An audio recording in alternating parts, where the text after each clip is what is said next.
Okay, so I already started and I thought about recording after I started. But anyways, I have a small head and my wigs are always too large for my head.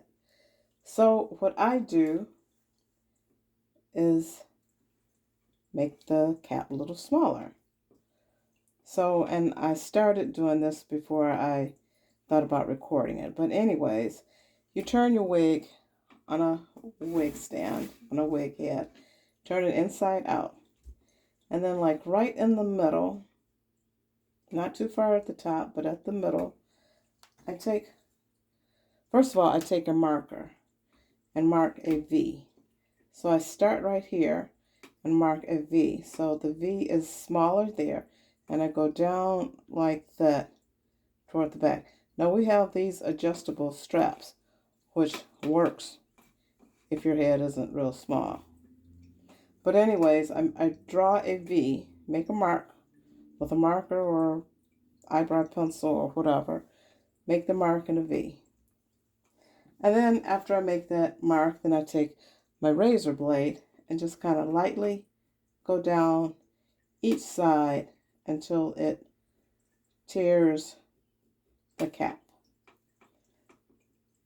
And then once the cap has enough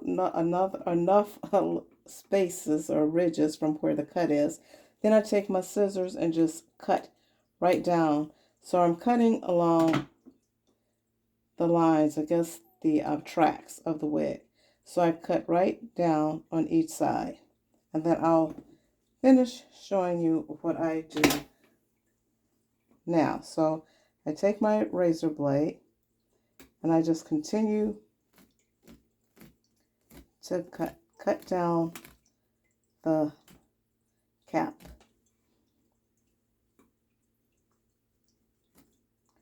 So as you can see, I think you can see how it's cutting right down through the cap.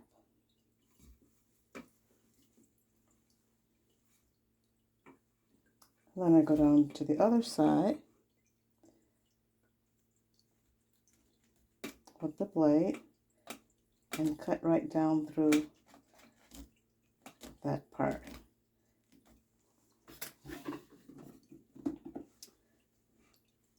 Then I take my scissors and just cut any of the little pieces where the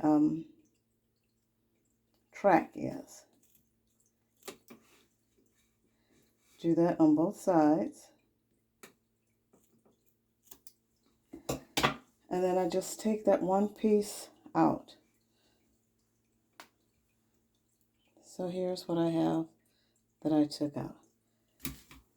And there's going to be a lot of hair that's going to come out because during the cutting, you end up cutting some of the hair.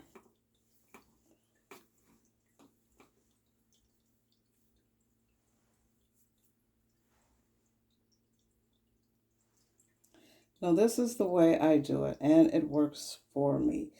So I get a weaving needle, the curved one, along with the thread for weaves. Put a little knot at the end.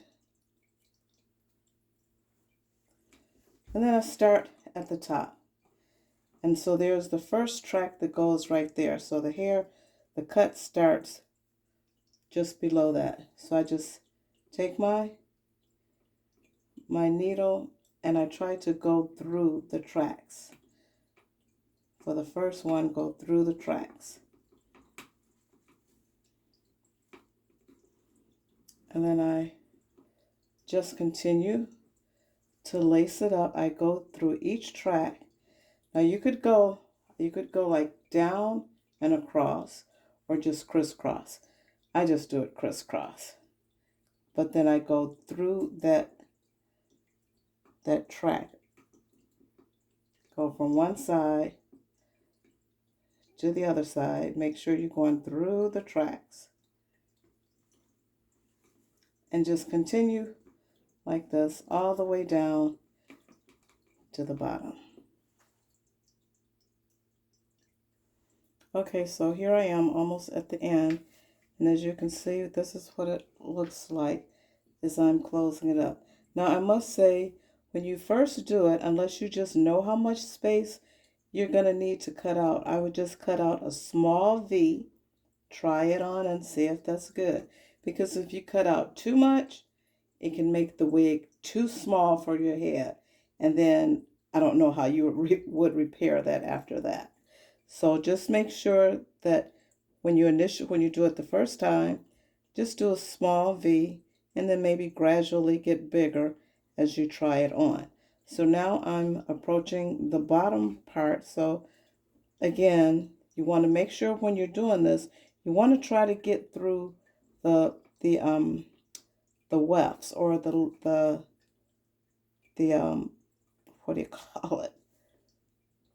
The weaved hair or the tracks, because the lace itself is not strong enough for this to hold. So you just want to try, up here you want to make sure you go through the wefts or the lace, the weaved hair or the tracks rather. Down here it doesn't really matter that much because this is very thick and it's going to hold down here anyways.